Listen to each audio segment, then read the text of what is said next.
L'été de mes 22 ans, je suis partie faire un stage au sein de la rédaction d'un quotidien sénégalais, le Walfadjri. C'est évidemment une expérience qui m'a marquée à vie. J'ai découvert la fabrique d'un quotidien qui sort tous les jours, malgré les pannes d'électricité récurrentes.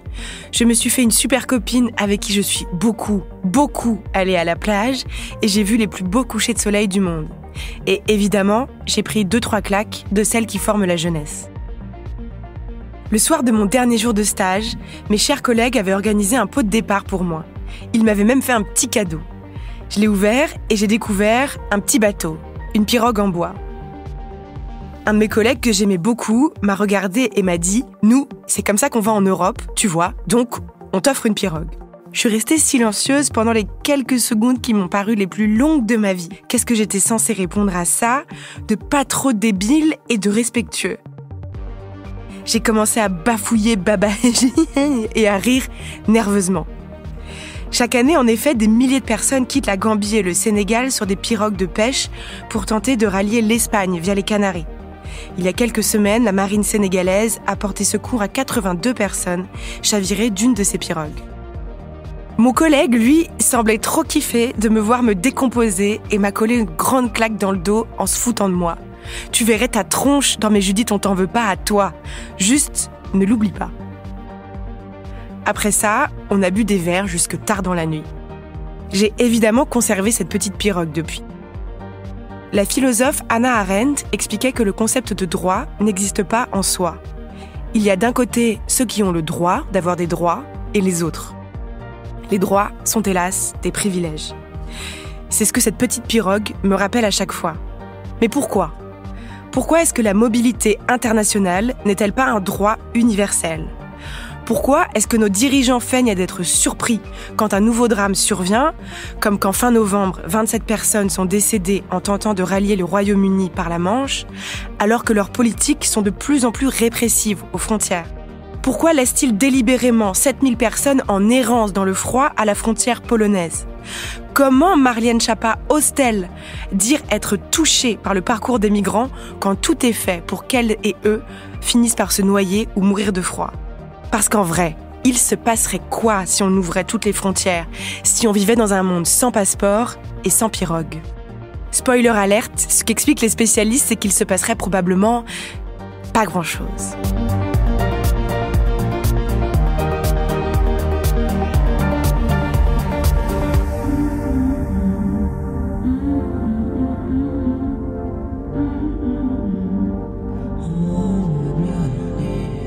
Non mais laissez-moi parler, c'est vraiment insupportable. On peut plus rien dire. Vraiment, c'est n'importe quoi. On peut plus rien dire. Et la prochaine fois, ça sera quoi? On peut plus rien dire. Qu'est-ce que c'est que ça? On peut plus rien. On peut plus rien dire. On peut plus rien dire.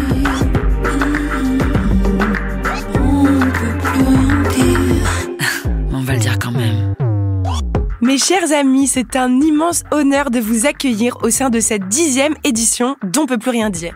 Nous allons passer 1 heure ensemble et je m'en réjouis. Chaque semaine, nous nous retrouvons pour répondre à une question autour de l'actualité. Cette semaine, nous nous demandons pourquoi existe-t-il encore des frontières ? Pourquoi est-ce que certaines personnes, évidemment les blancs et les riches, ont accès aux privilèges de la mobilité et d'autres non ? Avec nous pour tenter de répondre à cette question, j'ai la joie de recevoir Catherine Witold de Venden. Vous êtes directrice de recherche au CNRS, spécialiste, attention c'est un très beau titre de recherche, spécialiste des migrations et figure de l'autre. Vous avez publié entre autres Géopolitique des migrations et vous allez publier dans les mois prochains un nouveau livre qui s'appelle justement Figure de l'autre. À mes côtés également, Isabelle Ingold et Viviane Perret-Mouter. Vous êtes réalisatrice du sublime documentaire Ailleurs, partout, qui est diffusé en ce moment tous les jours à 13h au cinéma Le Saint-André-des-Arts à Paris jusqu'à lundi prochain. C'est un film qui est réalisé exclusivement à partir d'images de caméras de surveillance et il retrace le chemin d'un jeune migrant iranien, Shaheen Parsa, vers le Royaume-Uni. Tout à l'heure, nous écouterons aussi Ahmad Awadallah, qui est auteur, activiste, ancien réfugié politique et aujourd'hui citoyen allemand. Et restez avec nous jusqu'à la fin de ce podcast pour ne pas rater notre cher chroniqueur Valentin Étancelin nous expliquer pourquoi il est temps de supprimer le concours Miss France. Première question, Catherine Witold de Wenden, je me tourne vers vous. Première question toute simple, pourquoi est-ce qu'on empêche les gens de migrer ? Pourquoi est-ce qu'on les empêche ? Parce que d'une part, chaque État est souverain du contrôle de ses frontières. Mais qu'est-ce qu'on risquerait vraiment si on les laissait, par exemple, si à la frontière de la Manche, on disait « Ok, allez-y ». À la limite, on pourrait le faire puisque le Royaume-Uni a quitté l'Union européenne et un traité qui est très contesté aujourd'hui, le traité, les accords du Touquet, qui dit que la France, qui est un cas unique en Europe, contrôle les frontières pour le compte du Royaume-Uni. Aucun autre État européen ne contrôle les frontières pour un autre. Donc on est dans un contexte étrange, si j'ose dire. La France se fait payer, assez modestement d'ailleurs, pour contrôler les frontières au départ de Calais pour le Royaume-Uni. Mais la question que j'essaie il y a cette situation à Calais, mais la question un peu plus générale, je pense, c'est pourquoi est-ce que certains ont le droit à la mobilité et d'autres non ? Alors ça, c'est un sujet beaucoup plus large. Le droit à la mobilité, comme vous l'avez rappelé, d'une part, c'est une question philosophique. Il ne faut pas oublier Kant, dans son projet de Père perpétuel, qui parle du citoyen, la citoyenneté universelle et qui distingue le droit de visite et le droit de s'installer au foyer domestique de l'autre, comme il le dit. Et ça a été repris, cette idée du droit à la mobilité, par d'autres philosophes, Hannah Arendt, bien sûr, mais aussi plus récemment Zygmunt Bauman, qui a écrit un livre qui s'appelle Liquid Modernity et qui montre que tout circule dans le monde, les marchandises, les finances et beaucoup d'autres choses, l'information, sauf les hommes et les femmes. Donc, c'est un sujet très important aujourd'hui. Et ce droit à la modernité, il existe aussi sous la forme de textes juridiques. On a la Déclaration universelle des droits de l'homme de 1948 qui dit que toute personne a le droit de quitter un pays, y compris le sien. On a la Convention de Genève sur l'asile qui dit que toute personne qui est persécutée pour toute une série de raisons, pas uniquement politiques, mais ou qui a une crainte fondée de persécution, peut donc demander l'asile ailleurs que dans son pays. Et on a la Convention des Nations Unies de 1990 sur les droits de tous les travailleurs migrants et de leurs familles, plus un certain nombre de pactes. Donc j'ai l'impression qu'il y a plusieurs contradictions. Il y a dans notre société, dans notre monde, les biens circulent bien plus facilement que les personnes. C'est intéressant, cette contradiction entre la liquid modernity, la modernité liquide. Pourquoi ? Pourquoi ? Parce qu'il y a une sorte de contradiction aujourd'hui entre un monde de plus en plus qui vit sous le régime du libéralisme économique, sauf quelques États comme la Corée du Nord, mais c'est rare, et le principe de la sécurisation des frontières qui s'est construit. C'est un thème qui s'est construit au cours des années, milieu des années 80, années 90, et surtout en Europe avec l'idée de la libre circulation intérieure. Donc là, on correspond à cette fameuse liquid modernity, comme on a dit, mais avec le renforcement des frontières extérieures de l'Europe en contrepartie de la liberté de circulation, de travail et d'installation des Européens. Qu'est-ce qui se passerait, selon vous, je sais que c'est un exercice un peu de politique fiction, qu'est-ce qui se passerait, selon vous, si la notion de frontière n'existait plus ? Est-ce que les pires cauchemars des conservateurs, ou qu'ils agitent comme des épouvantails pour nous faire peur, se réaliseraient ? Alors, moi, je pense qu'on peut distinguer la notion de frontière et la notion de mobilité et de migration. Mais qu'est-ce qui se passerait, à votre avis ? Alors, qu'est-ce qui se passerait ? D'abord, il n'y a pas beaucoup de migrants aujourd'hui internationaux dans le monde. 3,5% de la population mondiale, 272 millions selon les Nations Unies pour une population mondiale infiniment plus importante. Donc, en fait, les plus pauvres ne bougent pas du monde, parce que pour eux, c'est un coût considérable et il y a la peur de l'inconnu, etc. On le voit par exemple pour les déplacés environnementaux, ce sont pour les 3/4 des gens qui migrent dans leur pays et éventuellement dans le pays d'à côté. Ils recherchent des modes de vie proches du leur. Donc plus les pays sont éduqués, plus la population est jeune et en bonne santé, plus elle est informée, plus elle a envie de bouger. Comme nous sommes ceux qui sont les plus mobiles dans le monde à cause du passé passeport. La grande inégalité dans le monde d'aujourd'hui, c'est l'inégalité du passeport. C'est-à-dire qu'on a eu une généralisation du droit de sortie dans les années 90, notamment du bloc soviétique, ex-soviétique, de Chine et des pays du Sud qui ont commencé à délivrer plus facilement que dans le passé des passeports, alors que le droit d'entrée n'a cessé de se durcir. Donc il y a une contradiction entre un droit de sortie qui s'est universalisé dans le monde et un droit d'entrée très difficile à cause des visas. C'est pas le passeport qui bloque, c'est les visas. Et la valeur du passeport dépend beaucoup de jeunes des pays du Sud disent nous on a des passeports qui ne valent rien parce qu'avec leur passeport ils peuvent entrer dans quelques pays aussi pauvres que le leur qui sont leurs voisins, mais avec notre passeport européen on peut entrer librement sans visa dans 185 pays, par exemple. Les Japonais sont les plus dotés avec leur passeport. Ils peuvent entrer dans plus de 190 pays, donc presque dans le monde entier, sans visa.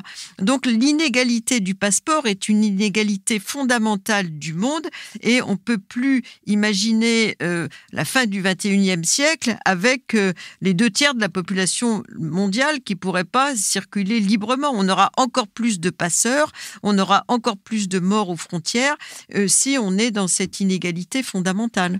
Le sentiment que j'ai, moi, en lisant les travaux effectués notamment sur cette question, c'est qu'au final, si on supprimait les frontières, il y aurait surtout moins de morts, justement. Bien sûr. Et aussi, paradoxalement, beaucoup d'étrangers qui... Il y a beaucoup d'étrangers qui souhaitent pas forcément rester si longtemps, par exemple, en France. Mais comme ça a été si compliqué de venir, ils n'ont pas envie de revivre ça, revivre ce calvaire une seconde fois.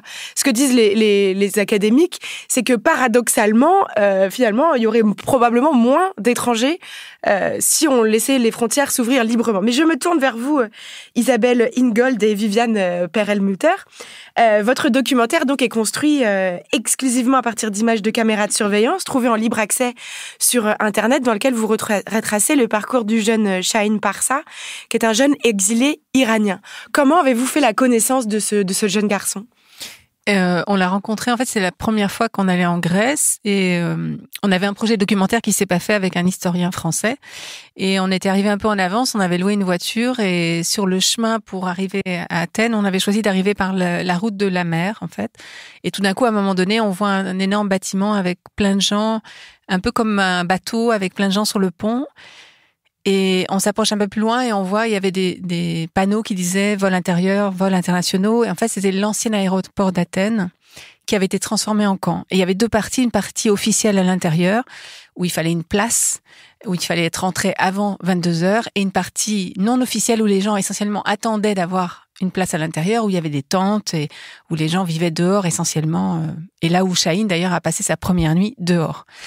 Et il avait depuis une place et donc il y avait ce sort de couvre-feu à 22h et donc les gens rentraient à partir de 20h et on a croisé son regard, il nous a souri, on lui a souri et on a commencé à parler, il parlait anglais, on est resté à parler avec lui pendant 1 heure. On l'a revu tous les jours de ce premier séjour et on est retourné le voir 2 fois en Grèce et puis après il nous a dit 1 an et demi plus tard qu'il était arrivé en Angleterre et on est allé le voir aussi en Angleterre. Et pourquoi vous avez décidé de ne pas le filmer de façon classique et d'utiliser justement ce matériau des images de caméras de surveillance ? La première chose, c'était que lorsque on a retrouvé Shaheen en Angleterre, alors qu'il était si lumineux, si curieux, lorsqu'on l'a rencontré en Grèce, alors qu'il venait de traverser les épreuves les plus rudes, et en Angleterre, où il voulait vraiment aller, il était complètement crispé, éteint et complètement refermé au point d'éviter tout contact et de rester cloîtré dans sa chambre à regarder le monde à travers Internet. Donc c'est parti de là. Et puis, forcément, lorsqu'on fait un film, c'est la première fois qu'on s'approche comme ça d'un motif qui brûle l'actualité. Et donc on était convoqués, mais c'est aussi un piège, parce que l'actualité, c'est une espèce de flux constant qui fait qu'on a l'impression de connaître déjà ces images et on les regarde pas. Est-ce qu'elles nous mobilisent ? Elles déclenchent des peurs et elles déclenchent le règne un peu des opinions, mais qui ne prêtent pas à conséquence. Alors comment remobiliser ? Alors on s'est dit, eh bien si on montrait l'image de ce jeune homme ou de ce dont il parle, il y aurait un processus de reconnaissance qui va anesthésier le regard. Et puis le jeune homme, forcément iranien, il a des traits typés, et donc, sans le vouloir, ce processus de reconnaissance ressemble à une photo d'identité, voire d'identification. Alors que si tout d'un coup, l'image se forge dans votre tête, et une image qui bouge, parce que c'est un jeune homme qui bouge, qui change constamment, alors ça vous travaille plus intimement, et qu'on essayait alors de placer le spectateur et la spectatrice, non pas à observer le jeune homme, mais à l'accompagner de l'intérieur. En tout cas, c'est un pari que moi je trouve totalement tenu et réussi. C'est vrai qu'on se sent, enfin, on embarque avec lui dans sa vie quand on regarde votre film. À 20 ans, Chahine, quand il quitte l'Iran, il se réjouit, il vous confie « Ma vie va enfin commencer » avec la candeur d'une jeune personne de 20 ans. Enfin, on se souvient tous s'être dit ça à 20 ans. Ah, ça y est, enfin, quoi, la vraie vie commence. Et à 21 ans, résigné, il vous dit je suis vieux, j'ai vieilli en accéléré. Vous l'avez vu vieillir, vous l'avez senti, ce désenchantement ? Bon, pour nous, c'était toujours une jeune personne, mais effectivement, même physiquement, il était crispé, il avait perdu sa radiance, et surtout, enfin, physiquement, c'est vrai qu'on sentait quelque chose, même la mâchoire tout était tellement fermé comme ça, alors que quand même, la jeunesse, c'est plutôt, voilà, plein de projets, une espèce de non-amertume encore de la vie, au mieux.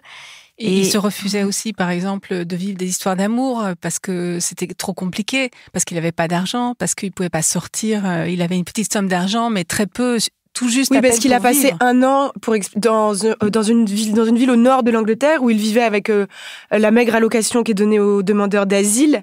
Et donc, ça suffisait juste à couvrir ses besoins alimentaires. Et le reste du temps, il passait ses journées enfermé à attendre que le temps passe. Enfin, une vie extrêmement triste. En fait. Alors que quand on l'a connu, en fait, il était passionné de boxe. Il a fait de la boxe quand il était en Grèce.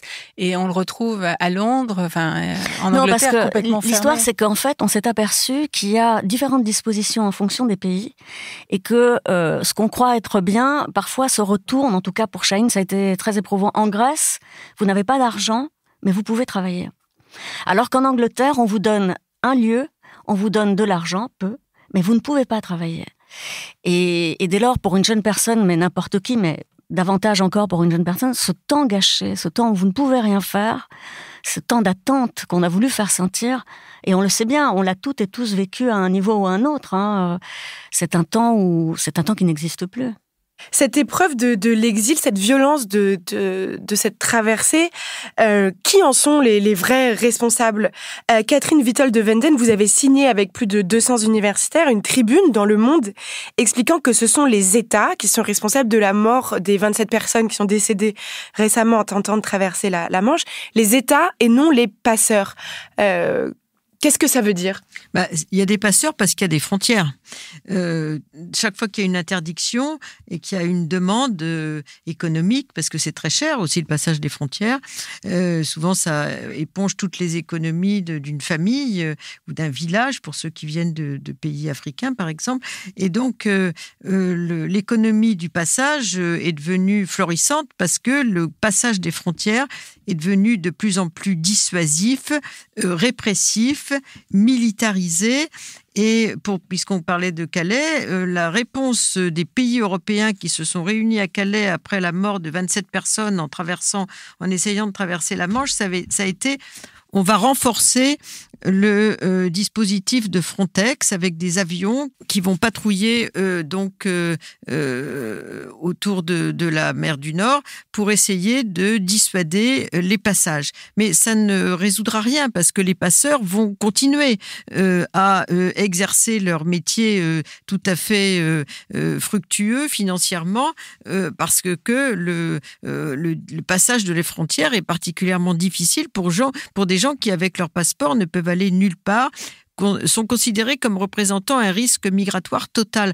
Or, on s'est aperçu, par exemple, avec l'ouverture à l'Est dans les années 90, que plus on ouvre les frontières, plus les gens circulent, font des allers-retours, alors que plus elles sont fermées, plus les gens se sédentarisent dans la précarité parce qu'ils ne peuvent plus revenir. Donc, si j'ose dire, on a un peu tout faux avec notre politique de fermeture des frontières.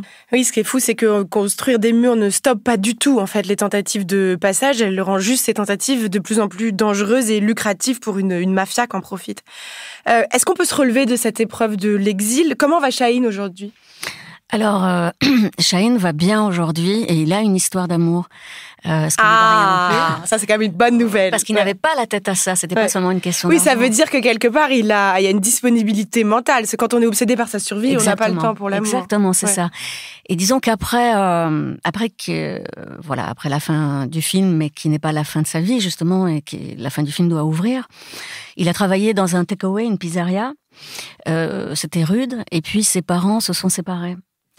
Et pour que sa mère soit indépendante, il lui a envoyé toutes ses économies pour qu'elle achète une voiture et qu'elle fasse taxi. Mais elle savait que... il nous avait dit qu'elle conduisait vite, et bon, paf, et elle a eu un accident de voiture. Bon, alors il a renvoyé de l'argent pour qu'elle fasse un takeaway, et le Covid est arrivé, donc c'était compliqué. Et il nous a dit, si je l'ai fait de bon cœur et je le referai, mais si je dois toujours repartir de zéro, ça va me détruire. Bon, maintenant, il élève des chiots, et on sent que les forces reviennent, et il est heureux. Il est heureux, même si on espère beaucoup pour lui, et peut-être un jour va-t-il reprendre des études, on va voir. Je suis contrainte de vous couper quelques petites secondes. On se retrouve juste après cette mini-pause.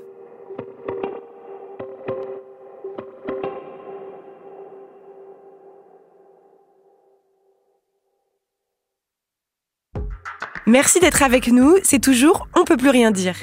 Nous sommes en train de nous demander ce qu'on attend pour ouvrir enfin les frontières. À mes côtés, la chercheuse Catherine Witold de Venden et les réalisatrices du très beau film « Ailleurs, partout », Isabelle Ingold et Viviane Perelmutter. Avant de les retrouver, j'aimerais qu'on écoute Ahmad Awadallah. Ahmad Awadallah, il est militant et auteur. C'est un Égyptien qui a été acteur de la révolution en Égypte et qui a fui le Caire de peur d'être emprisonné, car il recevait des menaces du régime. Il est arrivé à Berlin en 2013, d'abord en tant que demandeur d'asile, puis réfugié, puis enfin, au bout de 10 ans, il est devenu citoyen allemand. Je l'ai rencontré quand moi aussi j'habitais à Berlin. On s'est tout de suite bien entendu parce qu'on partageait la même passion pour le clubbing et les nuits blanches.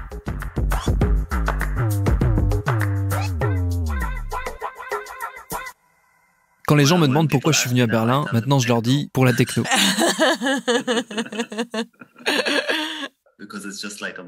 Parce que c'est une explication tellement plus simple. Et les gens comprennent. Ils sont en mode « Ah ok, c'est cool ».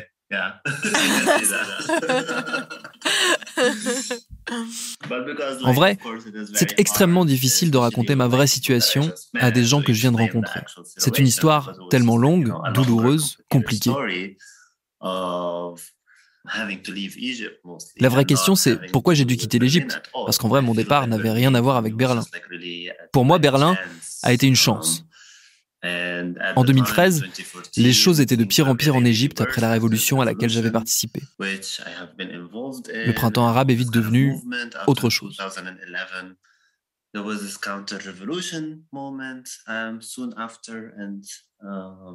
J'étais en danger.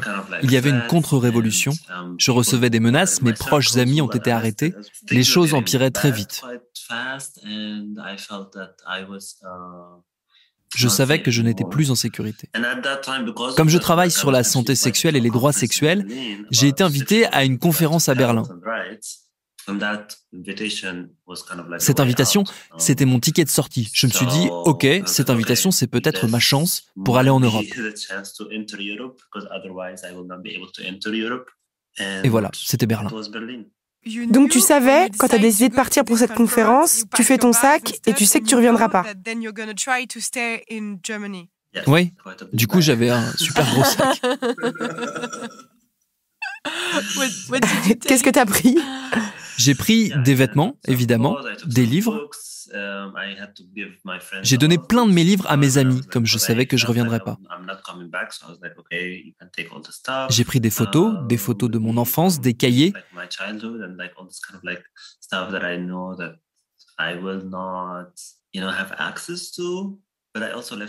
Mais j'ai surtout laissé beaucoup de choses, tellement de choses. Par exemple, je pense à mes journaux intimes de quand j'étais ado. Ils n'étaient pas dans mon appart au Caire, mais dans ma maison de famille. J'y repense souvent. Je me dis, mais pourquoi tu les as pas emmenés? Mais évidemment, je pensais pas à ça. Il y avait tant de choses à penser à ce moment-là. Comment t'as survécu sans travailler? T'avais des économies?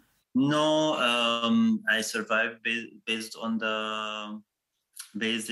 j'ai survécu grâce à l'assistance de l'État allemand. Je recevais l'allocation pour les demandeurs d'asile qui est un peu en dessous du seuil de pauvreté.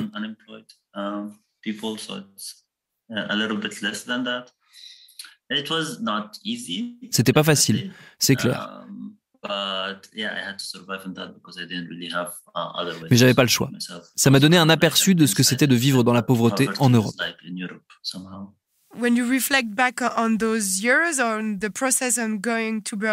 Tu pensais qu'un truc pareil aurait pu t'arriver avant? Pas du tout, non. C'est bizarre car en Égypte, moi j'avais travaillé pendant 2 ans dans une organisation pour aider les réfugiés, avec des gens qui venaient en Égypte pour se protéger, souvent des Est-Africains. Et j'avais entendu cette histoire tellement de fois. Des gens qui ont tout perdu, qui arrivent dans un nouveau pays, qui ont dû fuir à cause de la violence et comment cette expérience détruit des gens, change leur personnalité. Quand j'entendais ces histoires, je me disais que jamais ça pourrait m'arriver aussi. C'était sûrement un peu naïf. Toi, tu te sens une personne différente de qui tu étais en Égypte? C'est une grande question.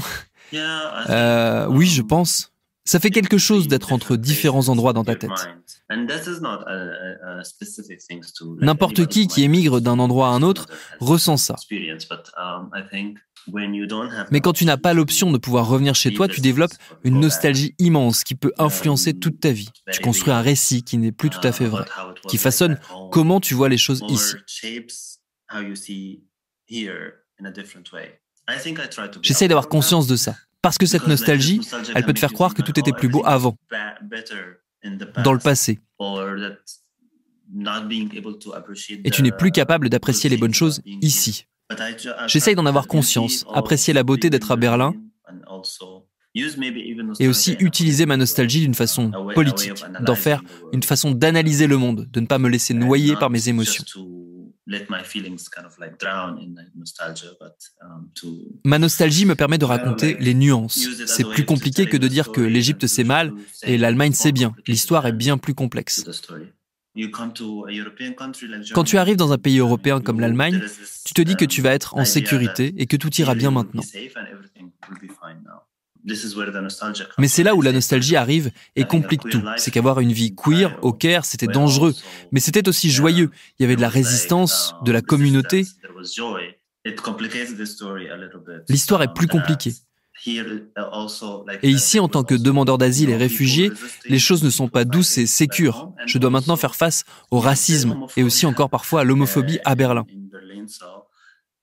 C'est ça que je veux dire quand je parle d'utiliser la nostalgie comme arme politique, pour se souvenir de la nuance.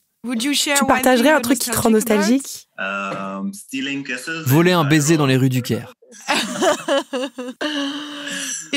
À Berlin, les baisers sont pas pareils?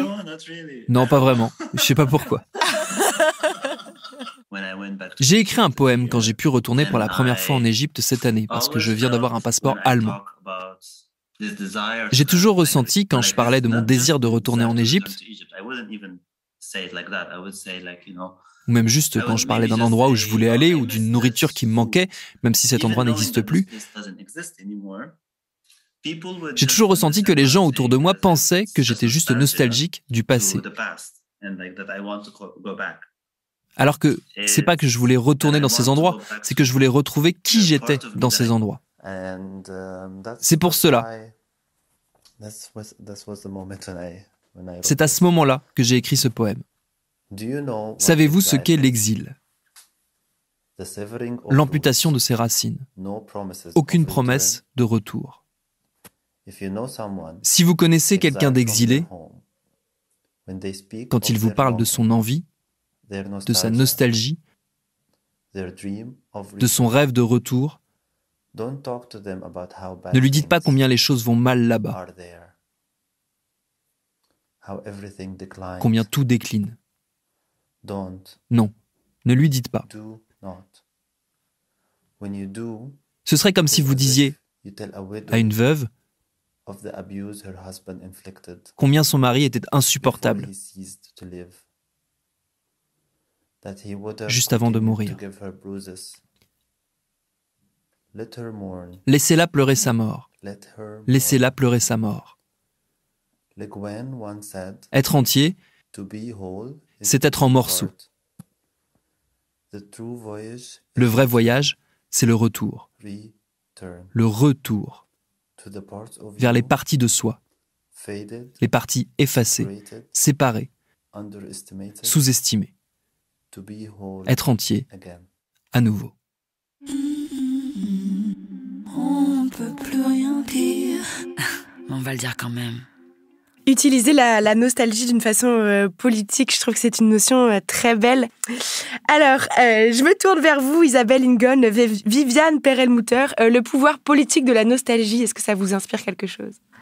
Ah oui, ça nous inspire quelque chose parce que, en l'occurrence, dans le film, on a cherché avec Chahine non pas de représenter la vie d'une personne qui migre, mais à partir de faire un changement de perspective, en fait, à partir de sa vie, qui puisse regarder le monde.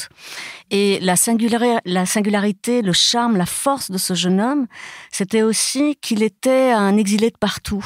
C'est-à-dire qu'il y avait des liens avec sa mère, avec toute la culture iranienne, et qu'en même temps, donc il y a cette nostalgie, mais que la chose politique, c'est de dire aussi et qu'on accompagne ça avec le film, c'est que il a le droit de se chercher, à être qui il veut, et que donc lui, c'est pas seulement une nostalgie alors qu'il est politique, c'est de dire qu'il y avait une nécessité pour lui vitale de partir, mais qu'on commence par les désirs aussi, et qu'on parle pas toujours des désirs, alors que nous, la plupart d'entre nous, lorsque nous voulons changer de pays ou de ville ou en tout cas de pays, même de continent, tous nos désirs sont légitimes et c'est souvent une constellation de raisons.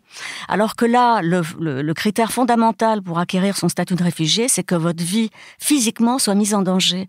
Mais à partir de quand une vie est mise en danger ? Dès que vous sentez que c'est pas là votre vie, dès que vous sentez que vos possibles ne peuvent pas être explorés comme nous. Donc c'est ça, Alors c'était moins chez Chahine la nostalgie que d'ouvrir à côté de la nécessité le désir. Ce qui est fou aussi, j'ai trouvé dans l'histoire d'Ahmad qu'on vient d'écouter, c'est qu'il expliquait qu'avant, il travaillait avec des réfugiés et il disait « mais jamais, moi, ça m'arrivera ». Et moi, je me suis rendu compte que très naïvement, moi aussi, j'étais persuadée que jamais ça m'arriverait. Mais en fait, ça peut nous arriver à tous, non ? Catherine Vittel de Venden, est-ce qu'on peut tous se retrouver, nous aussi, réfugiés ? D'une certaine façon, déjà solidaire de ce qui se passe, oui, puisqu'il y a toute une série de gens qu'on oublie souvent dans la société, qui consacrent leur vie en dehors de la loi, que parfois ont été d'ailleurs condamnés en aidant des personnes à traverser la frontière. On le voit à Calais, il y a beaucoup d'associations depuis maintenant une quinzaine d'années, même plus, qui se consacrent presque entièrement et entièrement pour d'autres à aider ces personnes qui errent parce qu'on leur fait une vie impossible, il ne faut pas oublier ça, en les dissuadant de continuer à venir. Et la dissuasion, ça n'a jamais marché parce qu'aujourd'hui, la pulsion de bouger et de essayer de faire leur vie ailleurs est tellement forte qu'ils sont prêts à tous les bricolages pour essayer de survivre dans une situation où les pouvoirs publics considèrent souvent que plus on les accueille mal, moins ils viendront. Donc ça, c'est une constante. Il y a une stratégie presque de harcèlement qui est mise en place. C'est le photojournaliste Louis Viter qui a publié récemment sur son compte Twitter des photos de tentes lacérées à Calais. Donc on en est là quand même, à lacérer les tentes des gens qui dorment dehors. Ça, c'est une stratégie de dissuasion. C'est délibéré, ouais, c'est ça. Oui, tout à fait. Et puis, pareil pour le col de l'Échelle, à côté de Briançon, où les gens qui ont traversé à leurs risques et périls ce qu'on appelle le pas de la mort, aidé par Cédric Héroux, qui, de justesse, a été, si j'ose dire, lavé de son hospitalité par le Conseil constitutionnel, quand même, au nom du principe de fraternité. Alors là, il va falloir nous expliquer qui est ce monsieur. Alors, Cédric Héroux, c'est un agriculteur qui habitait au-dessus du passage par la montagne entre entre l'Italie et la France. Donc, il y avait beaucoup d'Africains qui étaient arrivés en Italie, des subsahariens, et qui essayaient de contourner le passage par la route très contrôlée en prenant par la montagne. Certains sont morts et donc lui, il les prenait en voiture à titre bénévole. Il les emmenait dans sa ferme qui peu à peu a été entourée par les gendarmes. Il a été condamné pour aide au séjour irrégulier, comme les gens de Briançon. Et après toute une série de condamnations et de recours, etc., c'est finalement le Conseil constitutionnel qui a considéré qu'au nom du principe de fraternité, on ne pouvait pas le condamner à avoir aidé les gens à avoir traversé la frontière. Donc ce genre de situation qu'on retrouve en Italie, il y a un maire du sud de l'Italie, à Riace, qui s'appelle Mimmo Lucani, qui est dans la même situation actuellement, des gens de Besançon qui ont aussi été condamnés. On en arrive à une sorte de juste, finalement, le profil du juste qui essaye de transgresser la loi pour permettre à des gens de vivre leurs projets et surtout de contourner la politique de répression qui est de plus en plus militarisée, qui essaye d'empêcher le passage des frontières. On n'empêchera pas les gens de circuler. Le monde, aujourd'hui, on est dans un contexte de mondialisation. Tout est interdépendant et les personnes sont très déterminées, encore plus que les pouvoirs publics, à passer. Donc je pense que l'idée qu'il faut continuer à fermer les frontières est une idée fausse et qui ne peut mener qu'à la mort, en réalité, de la plupart des personnes. 50 000 morts en Méditerranée, 27 il y a 10 jours entre Calais et Douvres, etc. Ça va continuer. Ça ne mènera à rien. Dans votre film, Isabelle Lincoln et Viviane Perelmutter, Chahine explique qu'il se sent obligé ou qu'il est obligé de mentir à l'OFPRA, à l'Office des demandeurs d'asile, pour bien correspondre à l'image qu'on se fait en fait du bon réfugié, de celui qu'on accueille. Il dit, ils veulent la vérité, mais si tu dis la vérité, ça se retourne contre toi. Mentir tout le temps, c'est ça l'enfer. Finalement, aujourd'hui, pour obtenir un asile politique, il faut avoir en quelque sorte les bons éléments de langage à sa disposition pour correspondre aux attentes en fait de l'administration. C'est bien ça ? Oui, c'est ça, et que l'administration requiert des migrants et des migrantes un récit de leur vie qui est linéaire, cohérent, logique et vérifiable, mais aucune vie n'est comme ça. Et ce qui m'a touchée d'ailleurs chez le jeune égyptien, c'est qu'il parlait de techno aussi. Et que c'est des deux côtés. Attendez, parce qu'il n'y a pas que l'administration. On a besoin de catégories. Donc la catégorie des migrants nous aide à penser. Mais c'est une catégorie qui fait écran. Et tout d'un coup, même s'il y a un destin collectif, on ne voit plus les lignes individuelles. Et on ne voit plus qu'une personne, c'est une complexité, c'est un feuilletage. Et voilà que ce jeune homme parle de techno et de toutes ces nouvelles habitudes, le sentiment de l'attente, des petites joies aussi, des émerveillements, des curiosités. Tout ça passe à l'as et ça devient une espèce de chose abstraite et monolithe. Oui, il faut devenir une personne unitaire. On n'est que réfugié politique, donc on a été que militant, mais on peut pas non plus aimer la musique ou aimer l'art. Enfin, ça devient... C'est passé à l'as, quoi. C'est passé à l'as, où c'est tout ça où c'est tout ça et qu'on n'a pas à être exemplaire non plus. On est. Et ce qui nous a frappé aussi dans le questionnaire, c'est que par exemple, en fait, donc le questionnaire est très très long. Il y a à peu près 350 questions. Dans le film, on a retenu un certain nombre de questions qui permettent de retracer aussi le parcours de Chahine, d'avoir des jalons aussi géographiques et historiques, on va dire, dans le temps. Mais que, en revanche, on avait été frappé par le fait que dans ce questionnaire, en fait, il n'y avait aucune question sur le moment le plus dangereux, en fait, qui était dans le parcours de Chahine, qui était la traversée de la mer en Méditerranée. Et là, aucune question. Combien il y avait de zodiaques? Combien il y avait de gens? Est-ce qu'il y a des gens? En fait, il y a un des zodiaques, c'était 3 zodiaques, un des zodiaques s'est retourné. Donc, il y a eu des morts, en fait. Et ça, cette question, elle est même pas abordée. C'est-à-dire qu'on sent que la seule chose qui l'intéresse, c'est les questions des passeurs. C'est-à-dire combien ça coûte, à qui vous avez payé, qui dans la famille a payé, comment vous avez survécu. C'est que des questions et aussi, comme il y a les mêmes questions, mais formulées autrement, vous placez la personne que vous interrogez, d'emblée, c'est un suspect. Et pour une jeune personne qui attend tout du monde, de sentir combien d'emblée on le croit mensonger, c'est une chose qui, outre en fait qu'une psychologue, et hier encore il y avait un spectateur qui travaille aussi dans une association qui accueille les migrants, et ils nous ont dit qu'il y a un contre-coup.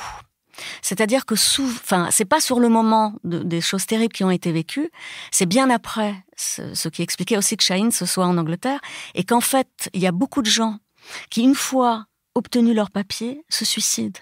À ce moment-là, pas avant. Parce qu'il a fallu tenir, et il y a quelque chose d'héroïque dans ces gens, hein, mais pas héroïque au sens machiste ou guerrier, au sens d'une dignité, d'une ténacité, et on tient, et qu'à un moment, justement, quand on peut relâcher, là, on sent toute la fatigue, tout ce qu'on a traversé, tout ce qui est... Ouais. Pourquoi l'étranger fait encore peur aujourd'hui dans la société, la figure de l'étranger fait de plus en plus peur aujourd'hui dans la société, Catherine Witold de Wenden? C'est un construit. En réalité, c'est d'ailleurs la question de l'immigration dans les sondages n'est pas la préoccupation centrale des Français. Elle arrive aux 5e, 6e position dans les inquiétudes. Donc c'est quelque chose qui a été construit pour précisément donner une réponse à ceux qui ont peur. Pas seulement de l'étranger, ils ont peur du monde, comme disait Voltaire, c'est-à-dire la mondialisation, l'Europe, toute une série de points de repère qui ont disparu. Et donc, on se construit un ennemi pour se construire une identité soi-même. Donc, pour les partis politiques qui sont fixés comme objectif de mettre au premier poste la question de l'immigration, c'est surtout pour rassurer une population inquiète, et donc on désigne un ennemi qui est l'étranger, qui va être le responsable de tous les maux de ceux qui ont peur de l'univers dans lequel ils vivent aujourd'hui.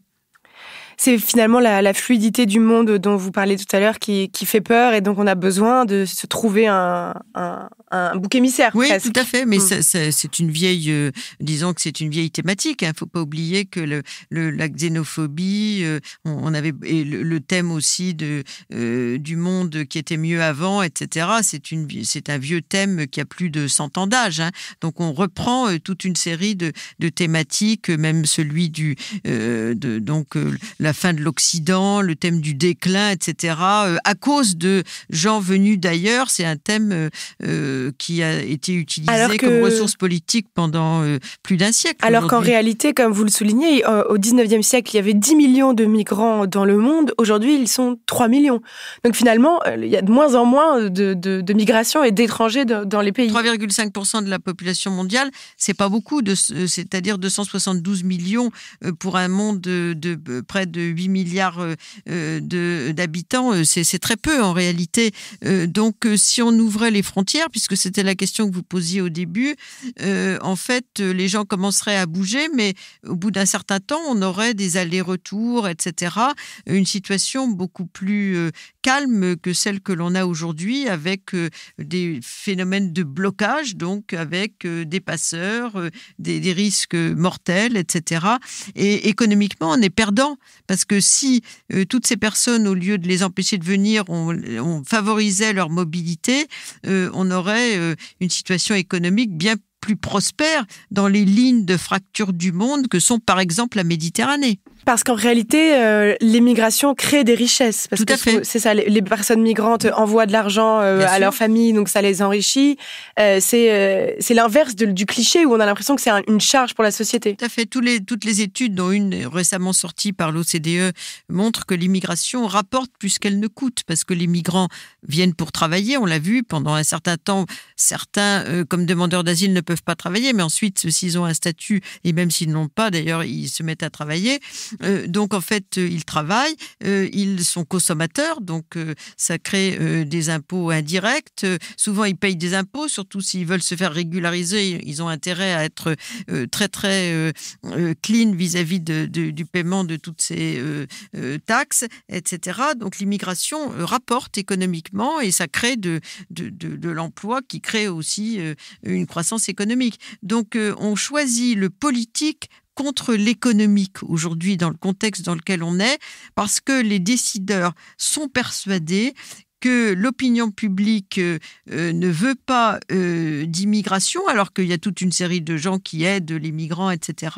Mais la partie qui est contre l'immigration est tellement visible et a tellement construit cette thématique depuis maintenant près de 40 ans que c'est devenu une sorte de leitmotiv des politiques publiques que de se crisper sur la question de la fermeture des frontières, la dissuasion, la répression, etc., la criminalisation de ceux qui passent et de ceux qui les aident à passer. Et c'est un contexte qui est, à mon avis, totalement irraisonné. L'extrême droite reproche souvent aux réfugiés une certaine forme de lâcheté, c'est-à-dire d'avoir quitté leur pays pour trouver une forme de sécurité et non d'avoir mené combat dans leur pays. En quoi cette vision du monde, elle est réductrice et simpliste ? Mais c'est une vision complètement, pour le coup, bisounours. Parfois, cette extrême droite reproche à un certain nombre de chercheurs d'être des bisounours vis-à-vis de l'ouverture des frontières ou de l'entrouverte des frontières, de la légalisation des parcours d'immigration, ce que dit d'ailleurs le pacte de Marrakech. Moi, je dirais que leur vision est une vision complètement coloniale, si j'ose dire, de la situation des pays du Sud. On ne peut pas demander à quelqu'un qui vient d'un pays du Sud, qui a eu le malheur parfois d'y naître, dans un pays pauvre et mal gouverné, de vouloir développer un pays qui est en proie à la corruption, à un régime non démocratique, où le chef de l'État est là depuis 40 ans, etc., sans alternance, de vouloir aider à développer son pays. La plupart de ces gens, ils sont bien informés, ils sont de plus en plus éduqués, ils se disent il n'y a rien à faire dans ce pays, la meilleure chose, c'est de le quitter. Si vous venez du Soudan, si vous venez de l'Érythrée, si vous venez de toute une série de pays qui produisent des demandeurs d'asile, de l'Afghanistan, etc., quelle est la meilleure solution dans le contexte actuel? C'est de le quitter. Donc, on ne va pas leur demander de développer aujourd'hui l'Afghanistan ou d'autres pays dans une crise profonde. Et en plus, on peut le faire à distance avec Internet. Enfin, c'est une vision aussi du monde qui est complètement dépassée. Une question que je voulais qu'on aborde, qui me semblait importante, c'était de réfléchir à la différence qui existe entre ces trois notions complètement fantasmées de personnes, qui sont d'un côté l'expat, le migrant et le réfugié. Pourquoi ces trois notions existent-elles ? Alors, le migrant, tous sont des migrants, dans ceux que vous avez cités, parce que le migrant, c'est une définition internationale, celle du département de la population des Nations Unies. C'est quelqu'un qui est né dans un pays, qui physiquement a fait le voyage, et pour s'installer dans un autre pays pour une durée égale ou supérieure à 1 an. Donc, c'est le mode de comptage mondial des migrants. Le chiffre que je vous ai donné, 272 millions, c'est des migrants internationaux. À l'intérieur de ces migrants, il y a des quantités de catégories, dont les réfugiés, dont les expats, qui sont des migrants, mais migrants riches, plutôt du nord au sud, voilà. Ouais. Pas tous riches, mais au moins allant du nord au sud. Et il y a aussi des gens qui vont du sud au sud. Aujourd'hui, de plus en plus de migrants sont des gens qui vont du sud au sud de la planète, et puis d'autres qui vont du sud au nord, du nord au nord, etc. On a des quantités de configurations sociales, géographiques et de profils de migrants aujourd'hui. De plus en plus de femmes, 48% des migrants internationaux sont des femmes, etc. Moi, j'ai le sentiment aussi qu'entre ces trois figures, on va dire, l'expat, ça va être le blanc riche qui part pour travailler dans un autre pays, qui jamais s'imagine être, lui, une charge ou un problème pour le pays où il va. Le migrant, c'est celui un peu dont on a peur. Et le réfugié, c'est le bon migrant qui, lui, s'est battu pour les droits de l'homme et qui n'a pas le choix. Enfin, j'ai l'impression que dans la représentation fantasmée, évidemment, c'est comme ça qu'on catégorise les gens. Alors nous, chacun et chacune son champ d'action et ses connaissances. Nous, notre champ, on s'est dit voilà, il est modeste mais très ferme. C'est qu'on s'est dit l'étranger, l'autre, dont je suis l'autre moi-même. Qui est-il, qui est-elle ? Rencontrons-le d'abord. Ce qui fait que il faut ébrouer, quoi. Et quand on fait une rencontre, on ne sait plus quoi penser, donc on désarme le regard, comme dit Didier Huberman, et après on le réarme politiquement, on contextualise. Mais qui est cette personne ? Ce qu'on a vu à travers, en connaissant Chahine et les images de live webcam à travers le monde, c'est que l'autre, il est encore plus autre que vous ne le pensez. Il a des singularités que vous ne soupçonnez pas, et il a en fait cette fréquence commune, différemment pareil de nous, où on peut se retrouver. On a eu des dilemmes, bien entendu, c'est pas les mêmes, mais qu'il y a quelque chose qui nous relie profondément. Et nous, c'était plutôt à ce niveau-là, et que le monde est étonnant, et les autres sont étonnants. Et par exemple, alors là, c'est pas Chahine, mais comme il y a une image à un moment dans un restaurant en Asie, et que Isabelle et moi, on avait cette sorte de préjugé que les personnes asiatiques sont plus retenues, moins physiques. Moi, je suis née au Brésil où tout le monde se touche tout le temps. Et là, qu'est-ce qu'on voit ? À l'heure d'une pause, on voit que toute l'équipe dort ensemble dans une promiscuité en train de se toucher les mains. Et d'abord, ça dit leur fatigue, la fatigue du travail, mais ça dit que voilà, mais que je ne sais pas qui est l'autre. Rencontrons d'abord. Et nous, c'est à ce niveau-là, mais que les mots, et comme vous l'avez dit très bien, Judith, tout ça est important de mener une critique, d'employer les bons mots, de voir comment ils viennent à la place de choses qu'on ne dit pas, mais qui sont véhiculées. Mais nous, on se situe en amont, rencontrons, et qu'est-ce que c'est bon, quoi, l'altérité.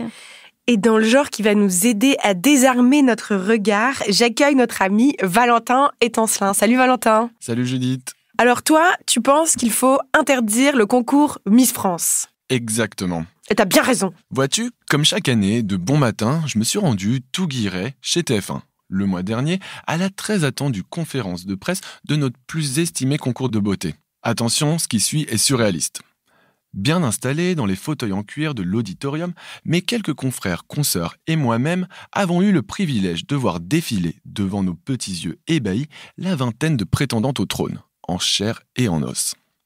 Sourire figé, écharpe régionale repassée, elles ont été soumises, pour certaines d'entre elles au hasard, à un petit question-réponse, en tout cas sans doute bien préparé à l'avance par leur chef de rang, j'ai nommé Sylvie Tellier. Cerise sur le gâteau, les commentaires de ce bon vieux Jean-Pierre Foucault. Merci Miss Tahiti et cet accent merveilleux, on roule les R à Tahiti. Miss Picard, vous vous occupez aussi de la condition physique des présentateurs ? Jean-Pierre Foucault a 74 ans. Il anime Miss France depuis 1995, rien que ça. Bref, passons. On nous dit aussi que les Miss ne font pas que défiler, elles savent parler. Sans blague. Elle nous dit aussi que l'époque au cours de laquelle elles voulaient toutes sauver le monde est révolue. D'accord, je note, c'est vraiment intéressant. Ceci étant, ce que la presse a retenu, ce n'est pas ce que Miss Languedoc, Miss Bretagne ou Miss Auvergne nous ont confié. Non, c'est le contrat de travail dont elles vont bénéficier pour la première fois de l'histoire. Contrat de travail, attention, uniquement valable le temps de la cérémonie. Qu'en est-il des longues semaines de préparation qui précèdent le show ? Pas un mot, rien. Cette décision, elle vient pas de nulle part. Au mois d'octobre, l'association Oser le féminisme a saisi le Conseil des prud'hommes de Bobigny contre Miss France. Pourquoi ? Parce que les aspirantes à la couronne n'ont pas le droit d'être mariées, d'avoir des enfants ou même d'être tatouées, la compétition serait discriminatoire. Aussi, parce qu'elles n'en sont pas rémunérées pour le temps passé devant les caméras, la compétition enfreindrait le droit du travail. Même si on ne connaît pas bien les conditions de ce contrat, c'est vrai que l'initiative est salutaire. 100 ans après la création du concours, on va pas se mentir, il était temps. Mais bon, au moment de l'annonce, les propos de la nouvelle productrice du show et reine du PAF, Alexia Laroche-Joubert, ont fait un peu tâche. Et pour cause, elle a qualifié celles qui s'en prennent au concours de, je cite, néo-féministes qui profitent de la visibilité médiatique pour s'offrir un moment de buzz. Elles veulent, toujours selon Alexia Laroche-Joubert, tuer le concours, tuer Miss France. Ah, c'est toujours de la faute des néo-féministes maintenant quand il se passe un truc. Mais qui c'est en vrai les néo-féministes ? Écoute, c'est vrai qu'on ne sait pas très bien ce que le terme de néo-féministe veut dire aujourd'hui. Employé comme ça, en tout cas, dans la bouche d'Alexia Laroche-Joubert, ça n'a pas l'air d'être très sympathique. Ensuite, le combat des féministes contre le concours de beauté de manière générale, ça ne date pas d'hier. En 1970 déjà, des membres du Women's Lib, c'est-à-dire le versant britannique du MLF, ont fait une entrée fracassante dans les gradins de la cérémonie de Miss Monde, à base de pancartes, de fumigènes et de boules puantes. Certaines se sont même infiltrées sur scène avec leurs dépliants. Pour Alexia Laroche-Joubert, Miss France a peu transformé les participantes en chefs d'entreprise, en influenceuses, en des personnes qui comptent dans la société civile, qui s'assument et qui gagnent leur vie. Pour toutes ces raisons, Miss France, c'est selon elle un programme féministe. Genre. Eh oui, qu'on se le dise, sa définition du féminisme est un peu réductrice. C'est même carrément classiste. Sans parler du fait que tacler le travail de celles qui œuvrent à de meilleures conditions pour les femmes qui participent à ce concours, ça n'a rien de féministe. Que les candidates de Miss France bénéficient d'un contrat de travail, c'est nécessaire. Que ce soit seulement le temps de l'émission, c'est pas suffisant. Redimensionner la hauteur des talons ou la longueur des robes n'y fera rien. Ce n'est pas en réformant Miss France qu'on va réformer la vieille France. Non. Interdisons de juger les femmes sur leur physique et peut-être pourrons-nous enfin commencer à les écouter. Merci Valentin. Merci beaucoup d'avoir été avec nous. Alors à la question qu'est-ce qu'on attend pour ouvrir les frontières ? Eh bien je crois qu'on attend enfin des gouvernants qui se saisissent des enjeux et qui s'en saisissent à la hauteur de leur importance. Nous en attendant continuons à cultiver le lien et je reprends votre formule que j'ai trouvée très belle, continuons à désarmer notre regard. Merci beaucoup, merci donc à Catherine Vitol de Venden, merci aux réalisatrices Isabelle Ingoln et Viviane Perelmutter. On rappelle le titre de votre documentaire Ailleurs, partout. Courez-y si vous avez le temps ce week-end et si vous habitez à Paris. Il est au Saint-André-des-Arts, vous ne le regretterez pas, je vous le promets. Merci à Armad Awadela, merci à notre chroniqueur Valentin Étancelin, merci à notre chargée de production Charlotte Bex, merci à notre réalisatrice Elisa Grenet. On peut plus rien dire, le nouveau podcast de Binge Audio tous les vendredis sur toutes les plateformes d'écoute. Moi, j'ai déjà hâte de vous retrouver la semaine prochaine et d'ici là, je vous souhaite de faire comme Ahmad, de cultiver le pouvoir politique de la nostalgie. Peut plus rien.